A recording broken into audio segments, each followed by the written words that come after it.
everybody, and welcome to St Giles. Lovely to see so many familiar faces and some new ones. The silence just before I spoke indicates to me that you're very well tuned in to what's going on. I know very little about Etty Hillesum myself, and Liz knows a lot. And so we're all here today, and I'm sure it'll be as interesting as all the other talks we've had. So welcome, Liz Watson, wife of Graham Watson, if you remember, came to one of the early talks on the cloud of unknown. Welcome, Liz. Please say something. Let's just have a test of sound. Can you hear me? Yes. Good, that's always a great start, isn't it? Georgie said, tell me something about yourself. What shall I say about myself? That would be helpful. Well, I've now reached the age of 62, having ditched any sort of notion of Christianity and God when I was about 30 at a particular crisis in my life. I got dragged back, more or less kicking and screaming, when I was around 40. And very soon after I turned up in the church again on a Sunday morning, I had a strong sense within myself that this God thing, or whatever it was that I was coming back to, had got an awful lot to do with prayer, that somehow prayer was the heart of it. I didn't really know what that meant, but I knew it's what I had to do, that I had to find out how to pray. So I did. Very soon I came across the way of prayer of silent presence, really, that I'll call Christian meditation. And as a result of that, embarking on that journey into God, you always need companions along the way. You always need teachers. There's our great teacher, Jesus, the teacher within.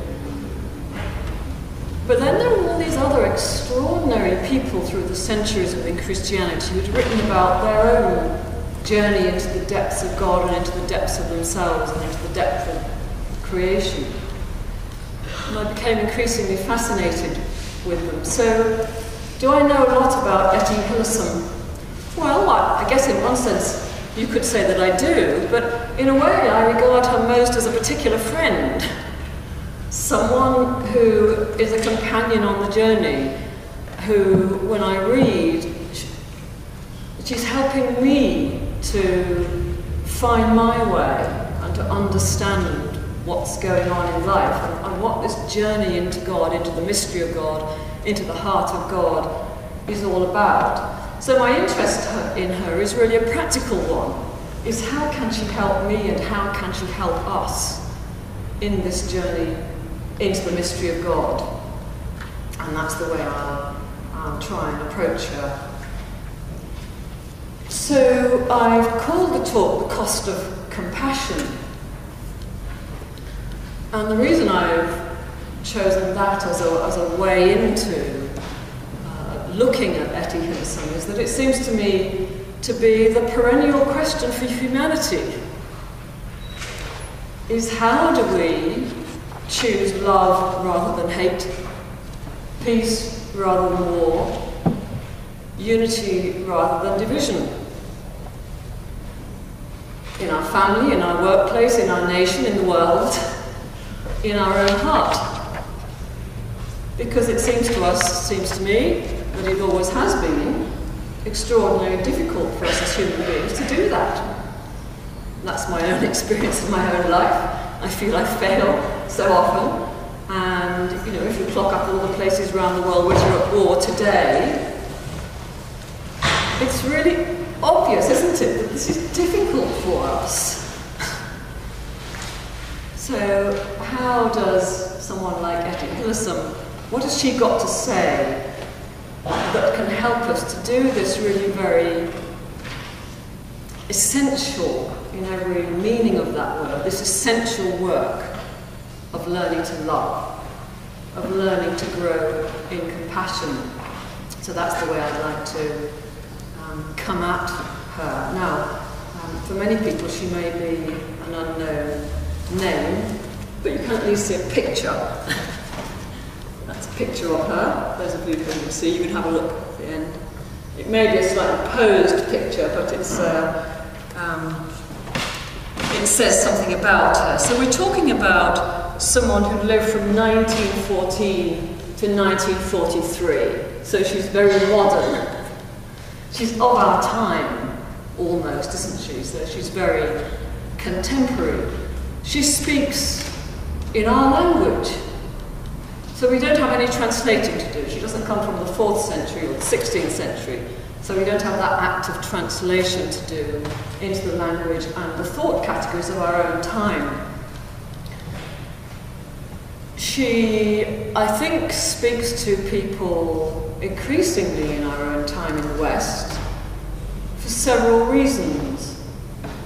One is, of course, she speaks a universal wisdom, but as I said, she speaks it in the language of our own time.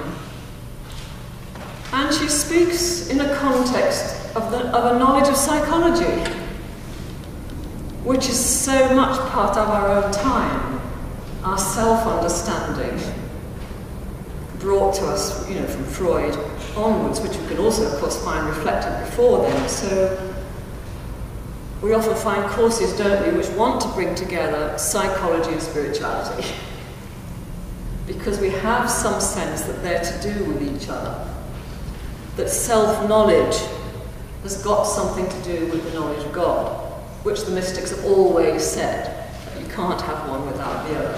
So she's refreshing from that point of view for many people. But another reason why she's particularly refreshing for some people is that she doesn't come from any formal religious tradition at all. Very common, isn't it? People you know, maybe you yourself. So she had a Jewish background, but her parents were non-practicing Jews. She'd never been into a synagogue, a temple, a church, or anything. So her starting point is a starting point that many people today find themselves at. And I don't know where all of you sit in that sort of spectrum. So those are some of the fascinations, I think, for myself and for many other people today. She's only becoming known, I think, now, partly because what she wrote, although she died in 1943, was not published until 1980. And it was published, she's Dutch, so it was published in Dutch and had to be translated. So it's relatively recent that her writings are becoming better and better known. So let me tell you a little bit about her before we look at what she had to say. Etty is short for Esther in Dutch, so she was born in Holland in January 1914. As I say, she died when she was 29 in 1943. So her parents were secular Jews, father Dutch, her mother Russian, and she had two brothers, Misha and Jap, or Yap, I guess it would be in Dutch. Father was a teacher. The children were all well educated. She went to university. She studied Dutch law and Slavic languages. And she perceived herself to be someone who was well educated, sophisticated. She had a circle of friends who would share philosophy and culture and fun. And she saw herself as a writer. That's what she wanted to do. She wanted to be a poet, or an essayist, a novelist. That was her self-perception. She was intense, passionate, as the picture tends to show, and bohemian, which is a shorthand for a lover, really. She was very keen on making love with people. We would say she slept around. So she was part of that sort of era in Holland. A modern person, you might say. Intense, passionate in a way, chaotic. So when we meet her, in 1941 in her diaries. She's living in a house of 5 people. She has a room in the middle of Amsterdam overlooking the great central piazza. You don't call them piazzas in Holland, excuse me, but you know what I mean. And she's sitting at her desk and she's writing. And in order to make some money, she's a bit of a housekeeper in the house that she lives in, and she teaches Russian to students. So she's eking together a living and trying to be a creative person. You can picture it, I think, a little bit. I'm just trying to conjure up a picture of her for you. And not surprisingly, because of her nature, she ended up sleeping with the elderly man who was the housekeeper of the house. And maybe some of these are the sorts of reasons why her writing wasn't able to appear until the 1980s. So that's a bit of a sketch of her. What we have from her are her diaries for the last 18 months of her life, from 1941 into 1943. And they are not diaries which are trying to chronicle what she did each day or the events of her time, so much as what we would call a spiritual journal. So she was influenced by St. Augustine and his Confessions, that marvellous example of a spiritual journal. And I think what she's doing is something of that mode. They're an aid to her own spiritual life and understanding. So we don't get from it a lot of detail of what was going on in her time and what the context of her writing was, but we certainly get very strong and poignant hints of it. And I'll say something about that in a moment. In addition to that, we have some of her letters. So what we have are diaries and letters for the last 18 months of her life, March 1941 until her death in 15th of September 1943. So remember, she has a Jewish background. She lived from 1914 to 1943. She's in Amsterdam. In May 1940, Holland fell to the Nazis. In 1942, the Jews were forced to wear the yellow star and began to be rounded up into the Amsterdam ghetto. Gradually, the ghetto was pushed, you might say, into a transit camp on the German border called Westerbork. And from there, we know the story all too well. Transports would come to the camp, people would be loaded into the cattle trucks and would disappear out of sight, most of them forever. So at the time that she's writing these diaries, her life is being straightened in the most extreme way. And you get hints of that gradually happening. No longer being able to buy coffee or toothpaste, no longer being able to walk in the park, being continually more and more restricted as to how much further than her own little flat she's allowed to go, not being able to associate with her friends, having to give up her bicycle.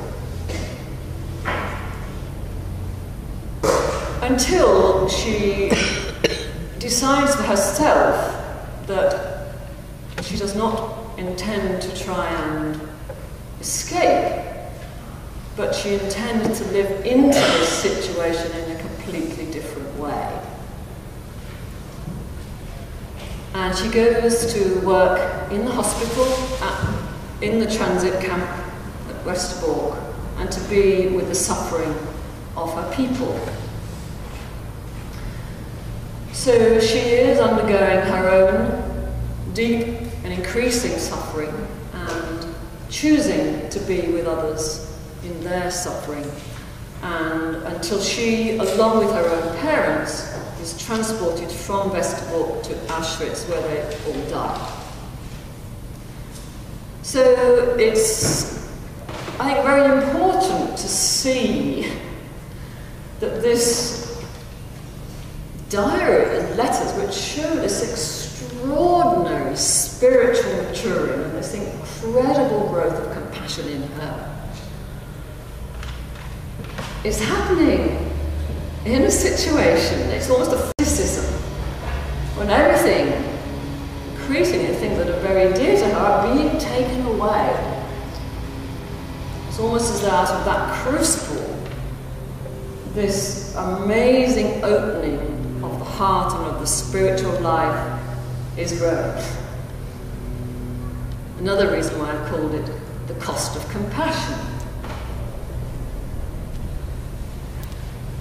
So how does this work in her life? I want you to hear her own voice, so I'm going to quote quite a bit from her.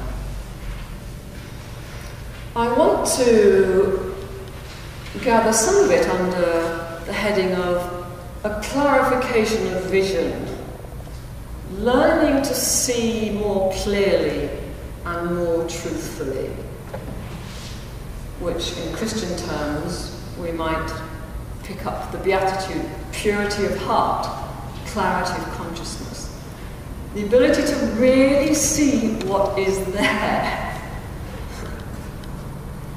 By which I mean seeing herself more clearly, seeing God more clearly, and seeing the reality of others more clearly, and being able to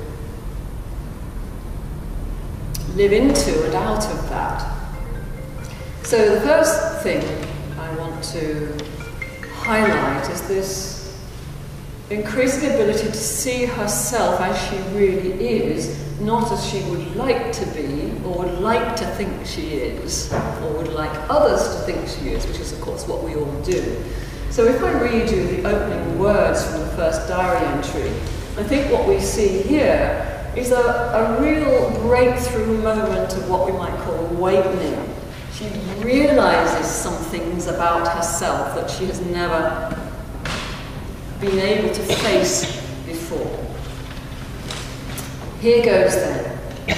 This is a painful and well-nigh insuperable step for me, yielding up so much that has been suppressed to a blank sheet of lined paper.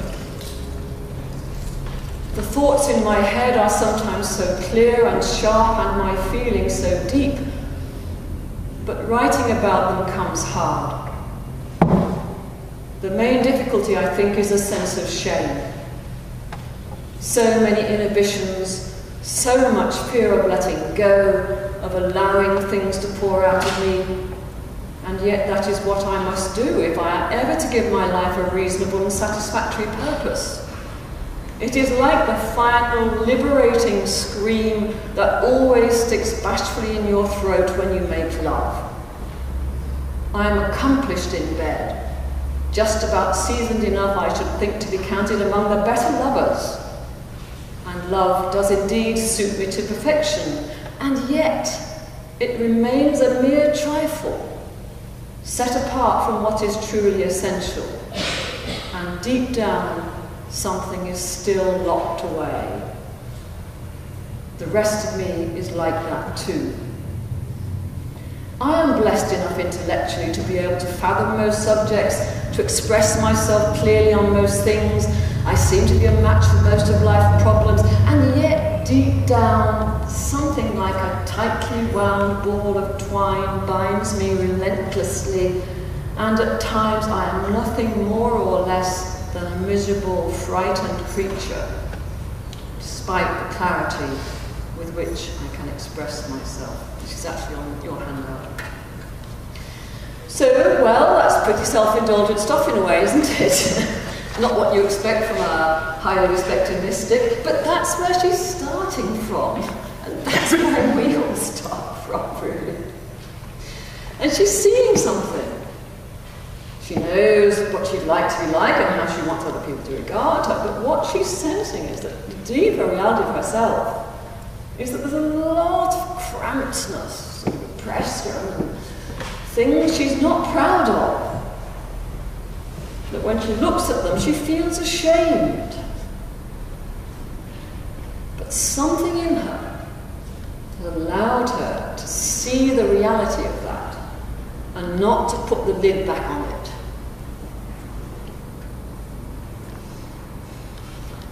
And through the diary, you see this developing of her own self-knowledge, facing the reality of herself, and the gradual healing of that comes.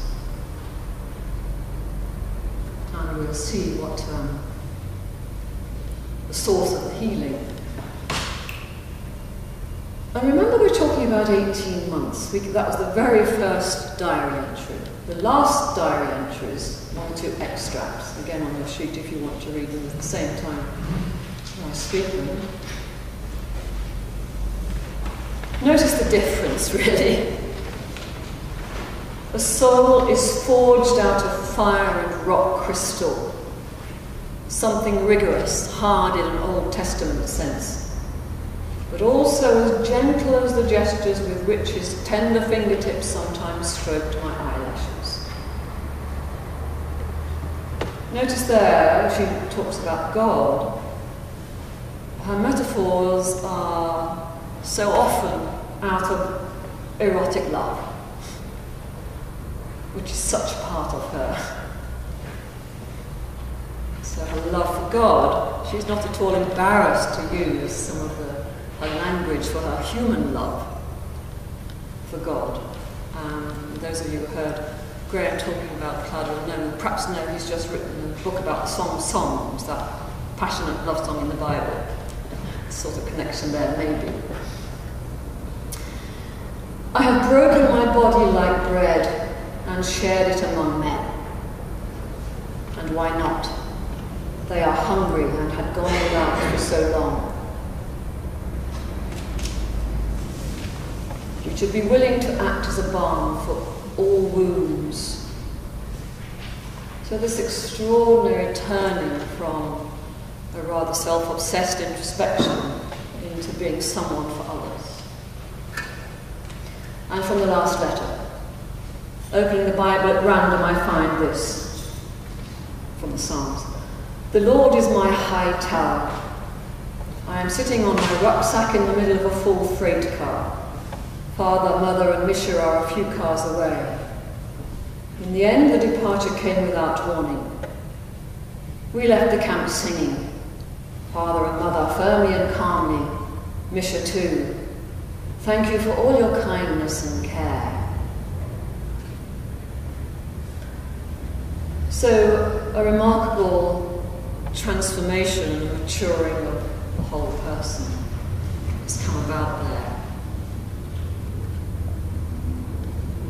So, self-knowledge, self-acceptance, self-transcendence. Going along with knowledge of God.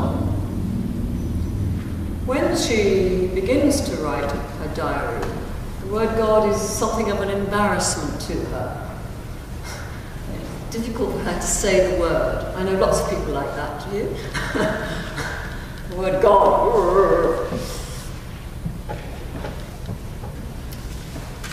Let's hear her.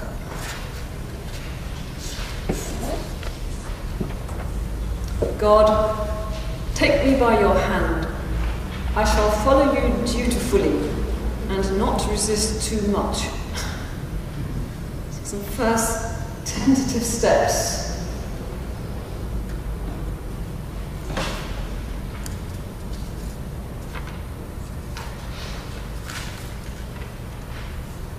Until the end of the diary, again I'm picking out some contrast from the beginning and the end of her life and her diary. You have made me so rich, O God. Please let me share out your beauty with open hands. My life has become an uninterrupted dialogue with you, O God, one great dialogue. At night, too, when I lie in bed and rest in you, O God, tears of gratitude run down my face, and that is my prayer.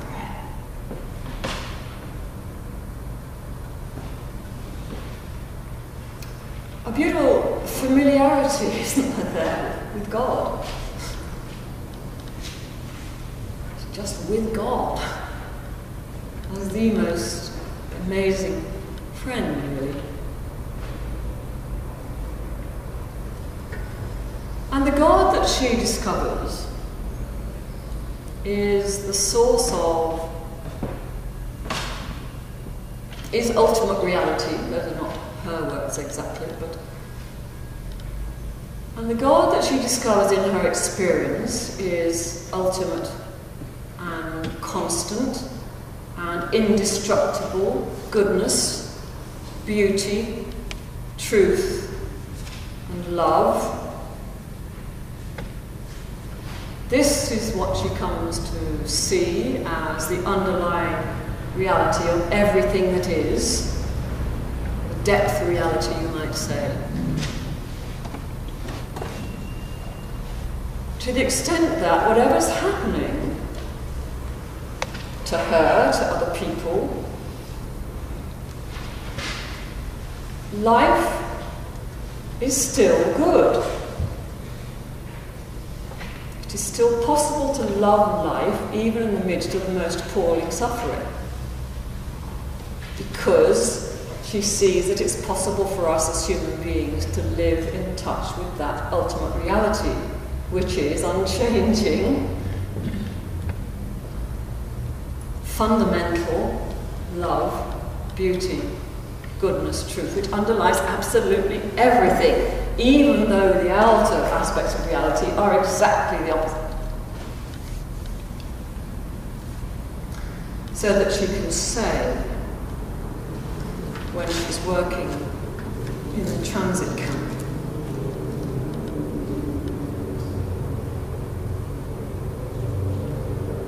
and that probably expresses my own love of life. I repose in myself. And that part of myself, that deepest and richest part in which I repose, is what I call God.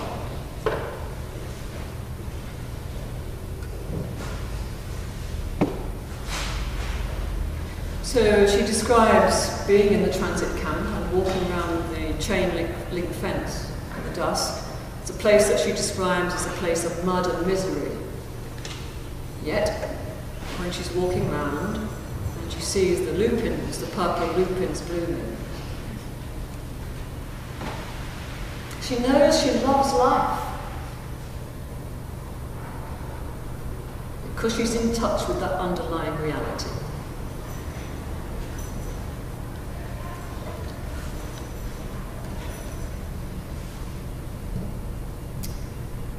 And she comes to see more clearly and not to flinch from the reality of other people.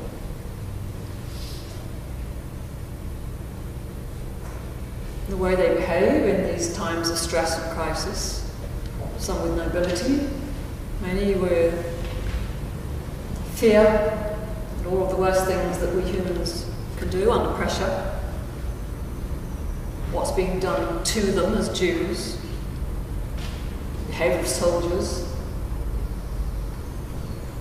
to accept it, to look it straight in the face and not to be cowed by it, and to take a decision that whatever happens, she must not hate. And we'll look at that in a bit more detail later. So it's his ability to see the truth.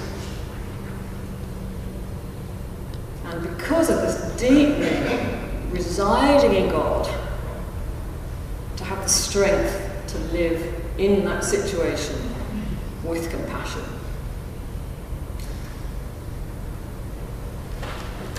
So how does she manage this? What's the way she takes? Well, she didn't have a religious tradition to form her, as I said. She certainly had teachers. So the teachers she had were the great Russian authors that she loved, Tolstoy, Dostoevsky. She loved St. Augustine. She loved Meister Eckhart. She read Kierkegaard, the great Danish Christian philosopher. She loved Shakespeare. And I don't know about you, but on those quiz programs, when there's a quote, you sometimes can't think whether it's the Bible or Shakespeare. Is that right? And indeed, she read the Bible. She was particularly fond of the Psalms and the Gospel of Matthew. So they were some of her companions along the way. She loved the German poet and playwright Rilke, who's full of all sorts of wisdom. Some of her teachers were books, and her friends, you might say, were books, some of the great spiritual writings of the Western world. And she had a particular teacher whose name was Julius Speer. He was perhaps to our ears, a slightly strange person. He was a Jewish background from Germany. He was a particular sort of psychoanalyst. He had his own particular gifts, but also learnt from Jung, and Jung encouraged him to follow this calling. And he was a sort of psychoanalyst and palm reader, an all-purpose spiritual guru with a Jewish foundation. He clearly had a magnetic personality and was charismatic, and he had followers in Amsterdam, and he gave weekly lectures, and Etty was very taken with him. She obviously was hearing from him things that made sense to her and were a tremendous sort of wisdom for her. His importance was obviously huge for her, alongside the other influences that I've mentioned. She went to work for him as a secretary for a while, and she did inevitably fall in love with him, because she sort of always did. But when you read the diary, you can see how that relationship is also part of her own spiritual maturing, what happens in that relationship. And then, of course, the great teacher is life. It always is for all of us. What happens to us? And how we respond to that, and how we find God in that. So I think those are the three sort of influences and teachers that she has around her. But the key thing is prayer. She describes herself early on as a kneeler in training. She says at one time, "My story is a strange story. It's the story of the girl who learned to kneel." This gesture of kneeling is a metaphor for prayer for her. As with many of the great mystics, we don't really know exactly what the content of her prayer was, but prayer was absolutely the key to this rooting herself into the reality of God. Let's hear a little bit from her on prayer. It's page 2. Here we go.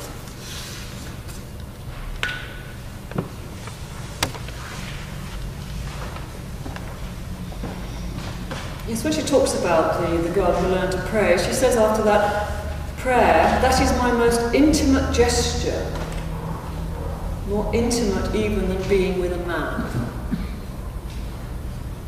The sense of prayer as a way to this profound intimacy with God. This mutuality of love between the human being and God. Early on she says, "I think I'll do it anyway. I'll turn inward for half an hour each morning before work and listen to my inner voice. Lose myself." You could call it meditation.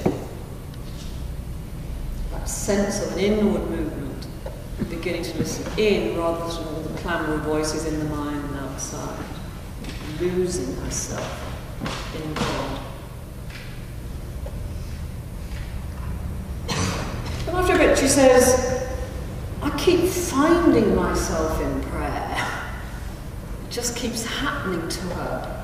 The impulse to pray keeps coming over her. And later on she says, "Sometimes when I least expect it, someone suddenly kneels down in some corner of my being. When I'm out walking or just talking to people, and that someone the one who kneels down, is myself. So that sense that she's being almost prayed in. So it's both not her, but and her.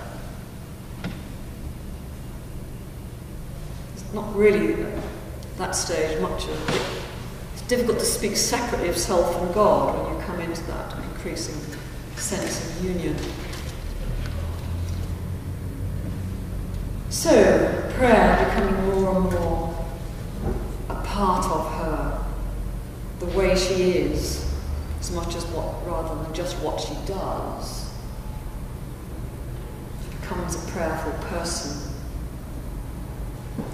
And a result of that prayerfulness, that practicing of prayer, is this strong sense in her of learning to listen. Silence is required for listening. Listening to self, self-knowledge, listening to God, who God really is. Listening to others, making a closer relationship with others. It's listening in, initially, or it's a key thing to oneself and God in one. Let's see what she says about it.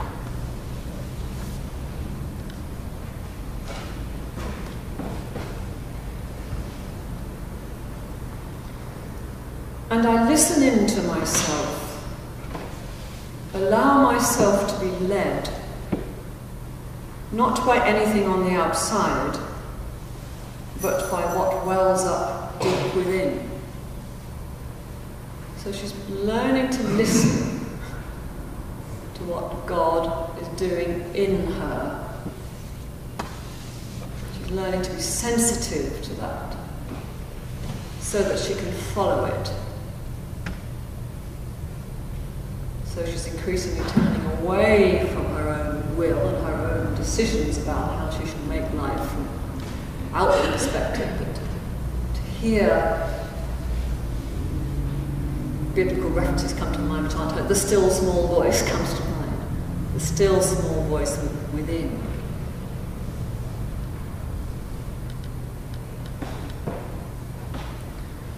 A bit later she says, something in me is growing. And every time I look inside, something fresh has appeared. And all I have to do is accept it, to take it upon myself, to bear it forward, and to let it flourish.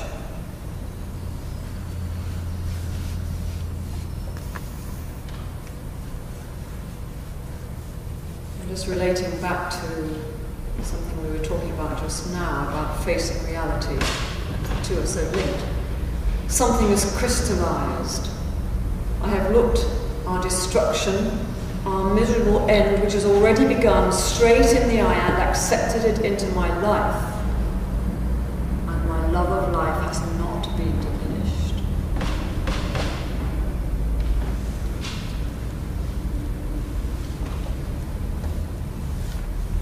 There is a really deep well inside me, and in it dwells God. Sometimes I am there too, but more often stones and grit block the well, and God is buried beneath. Then he must be dug out again. So a sensitivity to the wavelength, the resonance of God in her is growing, so that she recognises when she's on it and when she's not. Comes back to it.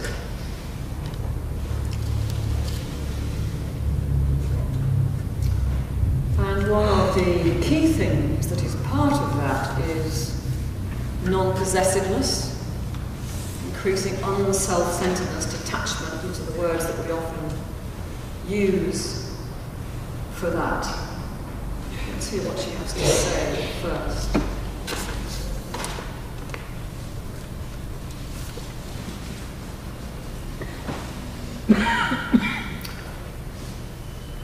Another one of those moments where she recognises something, a moment of insight.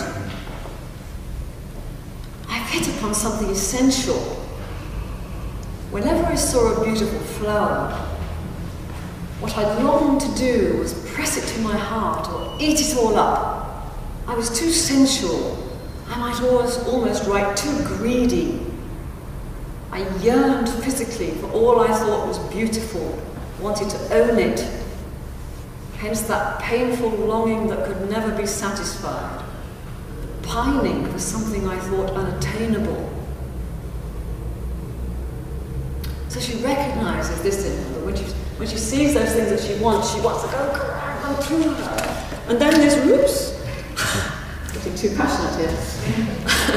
And then there's this awful sinking feeling when it fails to satisfy.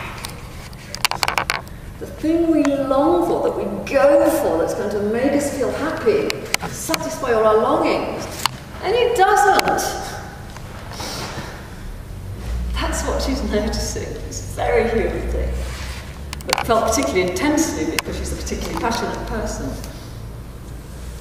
So she's recognised it, so she can begin to let go of it and do it differently. But that night, only just gone, I reacted quite differently. I felt that God's world was beautiful despite everything. But its beauty now filled me with joy. I was just as deeply moved by that mysterious, still landscape in the dusk as I might have been before. But somehow, I no longer wanted to own it.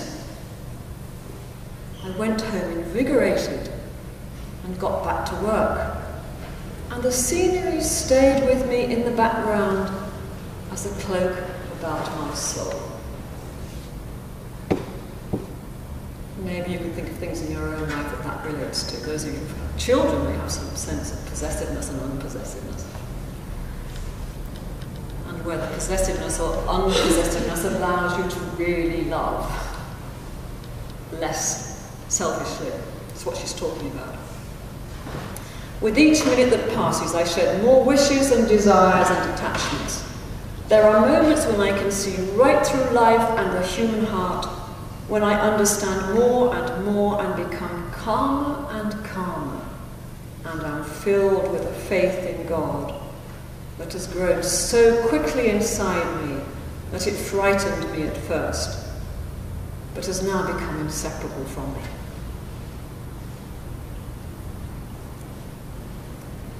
What do we put our faith in?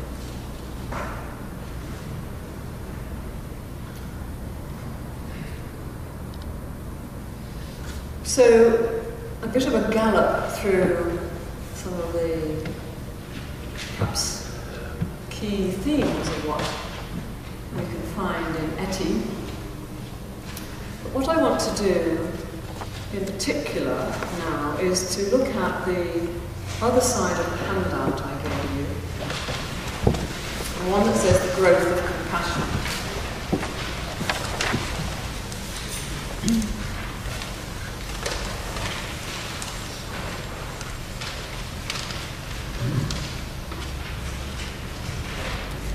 Where I've selected 8 quotations chronologically from her writings,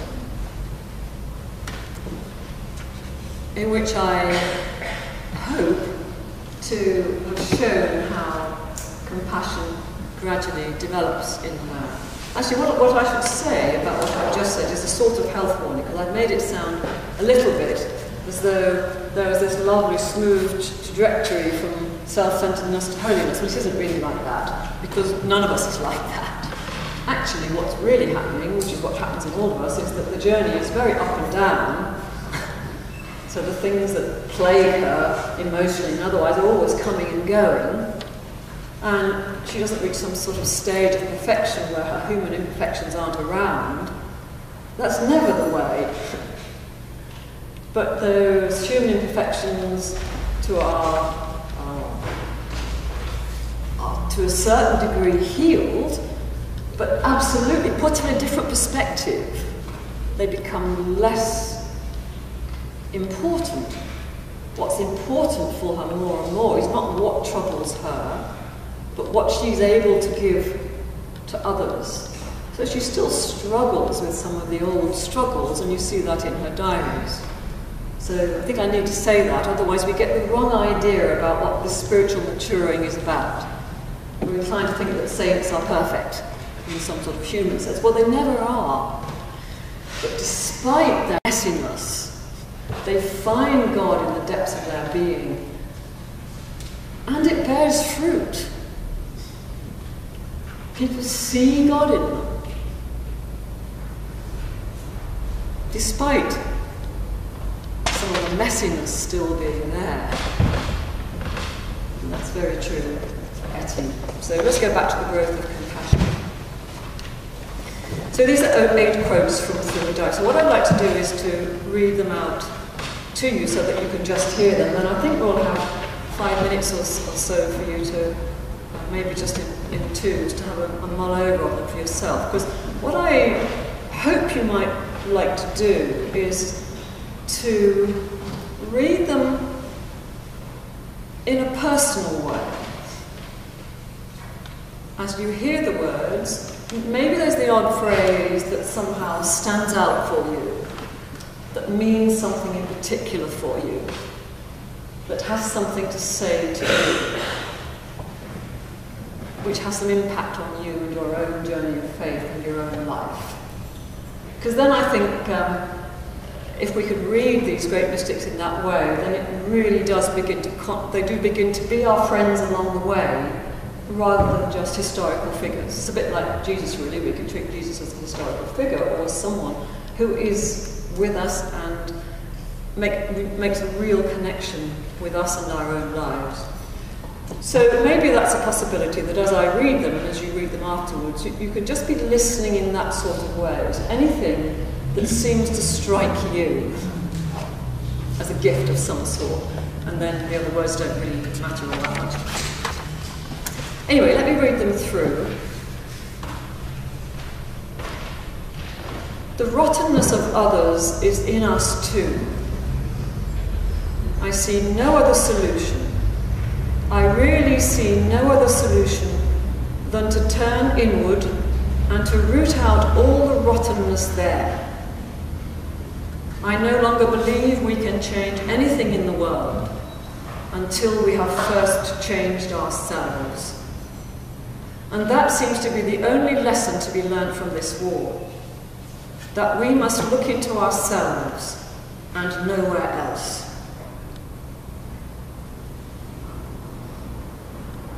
Number 2.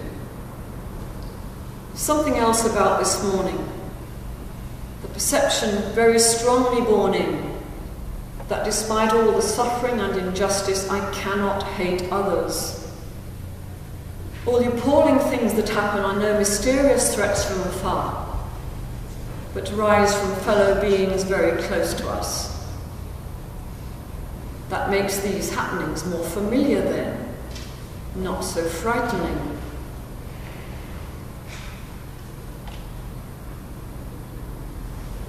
God, let me not dissipate my strength, not the least little bit of strength, on useless hatred against these soldiers. Let me save my strength for better things.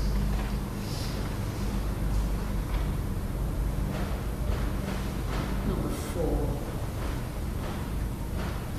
This much I know. You have to forget your own worries for the sake of others, for the sake of those whom you love. All the strength and love and faith in God that one possesses must be there for everyone who chances to cross one's path and who needs it.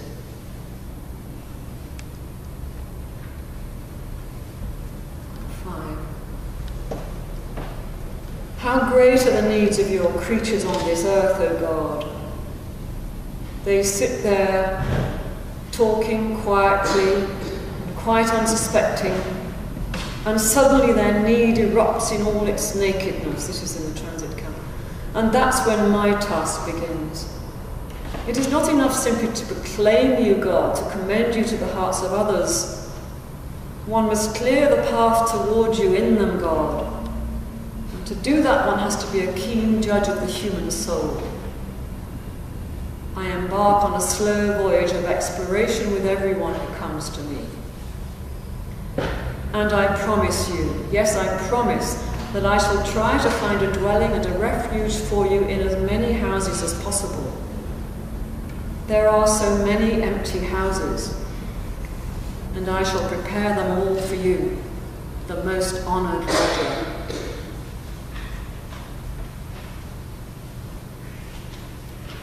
Number 6. The misery here is quite terrible.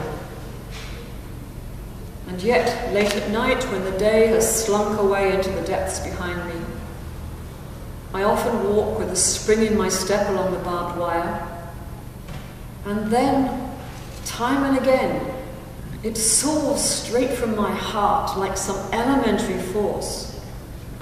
The feeling that life is glorious and magnificent, and that one day we shall be building a whole new world.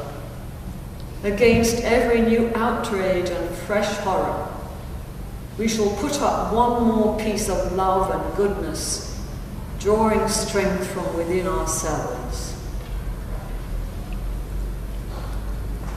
So,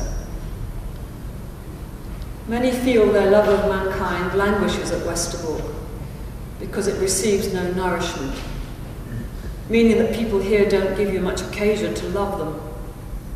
The mass is a hideous monster. Individuals are pitiful, someone said. But I keep discovering that there is no causal connection between people's behaviour and the love you feel for them.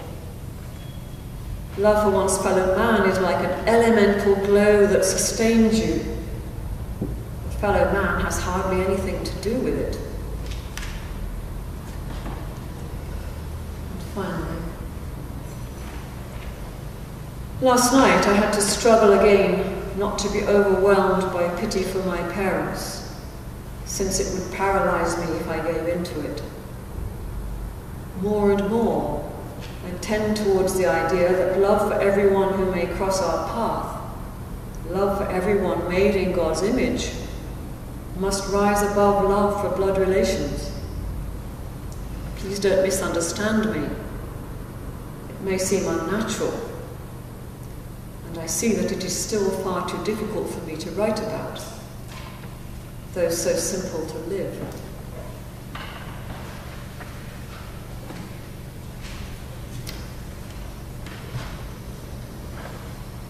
I wonder if you'd like to take the opportunity with your neighbour or near neighbours just to reflect on anything that struck you in those.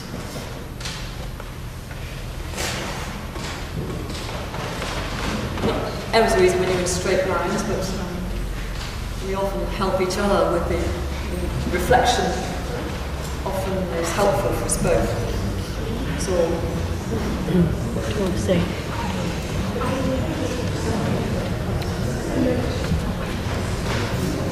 I think there's something very familiar. What she was saying.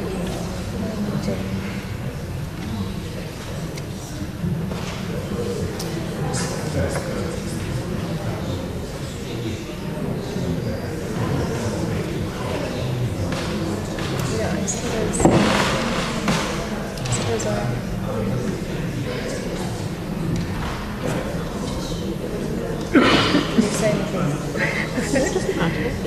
suppose I think she expresses herself quite well and quite understandably. That was a nice view when I read through the various statements. Obviously not a pleasant experience. She seems to have come through quite well.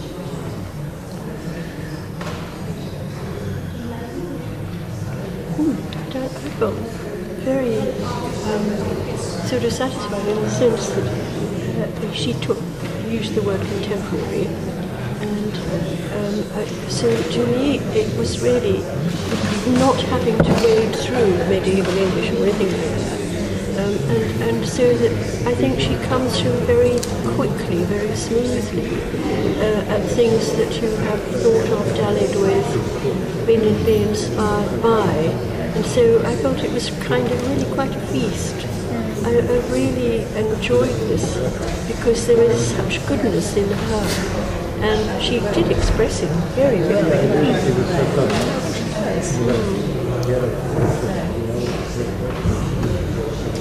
The concept of a person's normal personality at play at the same time as this very deep spiritual experience, I think was quite helpful.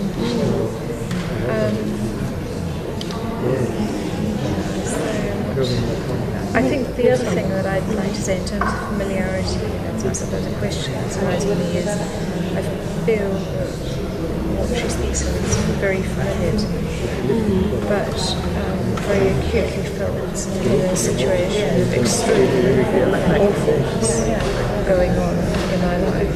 And so I'm wondering whether in a somewhat paradoxical way, it's almost like blessed alone, poor in spirit, that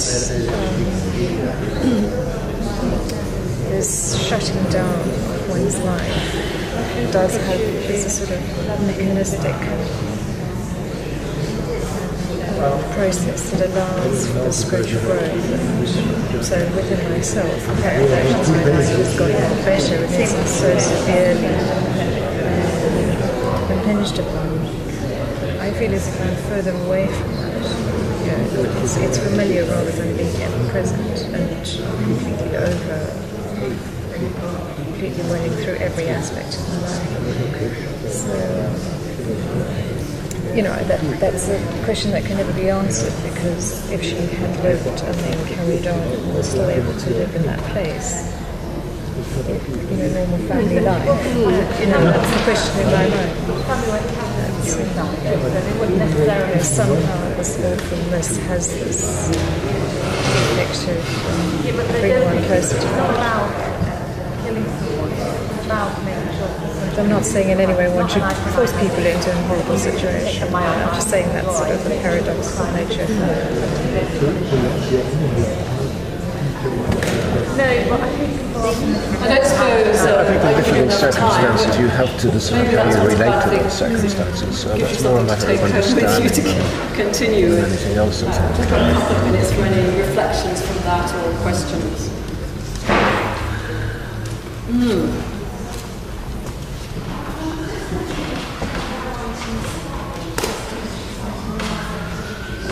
Sure. The question is, how did her writings survive? Well, we don't have her last. She wrote in little lined notebooks, like school notebooks, and she parcelled them up, apart from the one she was working on when she was in Westerbork, and sent them off to a friend because she felt that there was something here that might be publishable.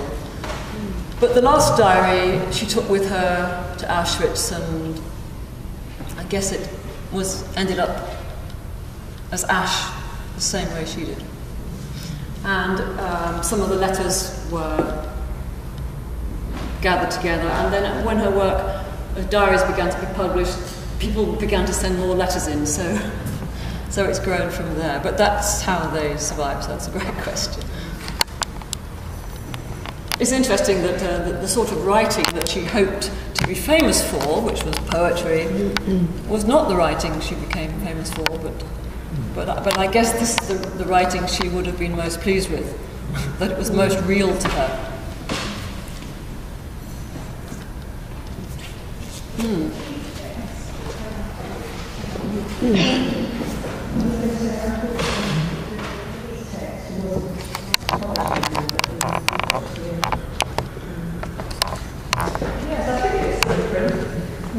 I haven't looked recently, but the details are there, so you can check that. This is a complete text.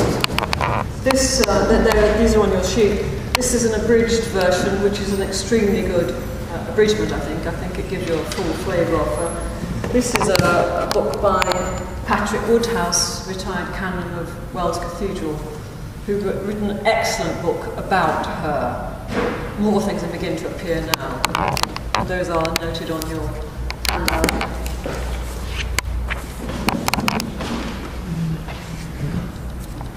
If you over there.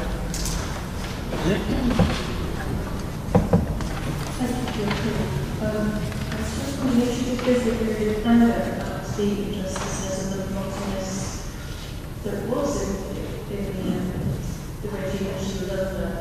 She seemed very reconciled to the rottenness and so I was wondering if you didn't feel that experience. Yes, what you find is that sort of seesaw that I was just trying to describe with my health, it was something she had to struggle with. Her sense was that this was the path this path of not hating.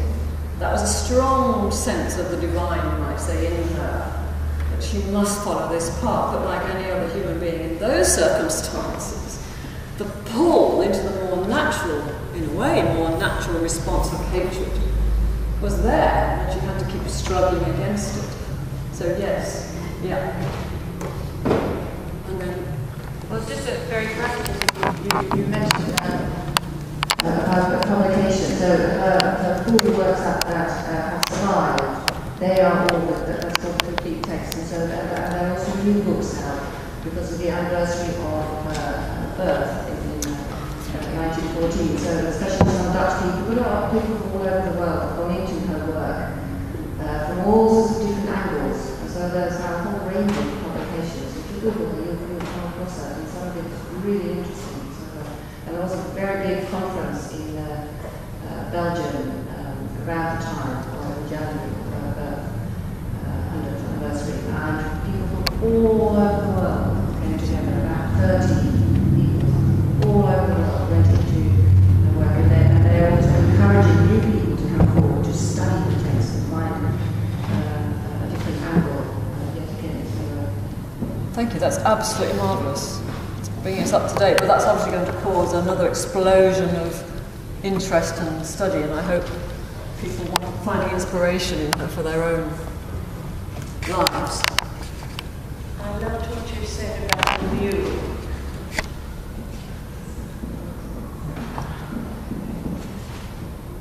Take me by the hand. Yes. Yes, so that struck you when you were reading it, when you were hearing it, take me by the hand. Yeah, offering an invitation to God. I wonder if one of her starting points in a way was to separate the person from the behaviour, so to love the person, to concentrate on the fact that we're made in the image of God and that everybody is potentially lovable. I don't hear her say that. No, I don't hear her taking that particular route of separating the person from the behaviour. It seems to be more whole than that you just have not to hate. She doesn't seem to need that particular strategy to go there. But it can be a helpful strategy to move, to say, okay, well, the person's made in the image of God, but the behaviour doesn't necessarily reflect that. But I don't think that's one of her strategies. Sadly, we've just gone past 12:30, so I must draw this part to a halt. This is very generously offered to stay and do a meditation for those who wish to experience that. And it will take place in the Lady Chapel, which is just here. We won't start for 5 minutes or so that people who have to go have an opportunity to go. But please stay if you can. And for those who do have to go, all of you, thank you so much for coming. Please come again. We have every talk seems to be as wonderful as the last. So thank you. And as I have to say every time, please leave a donation of some sort if you possibly can. There are some books for sale at the back. There's a small one on meditation. There's a CD by Liz on meditating. And there's Graham's latest book, which has already been mentioned, is based on the Song of Songs, a wonderful, wonderful love story. Thank you so much, Liz. Really, very, very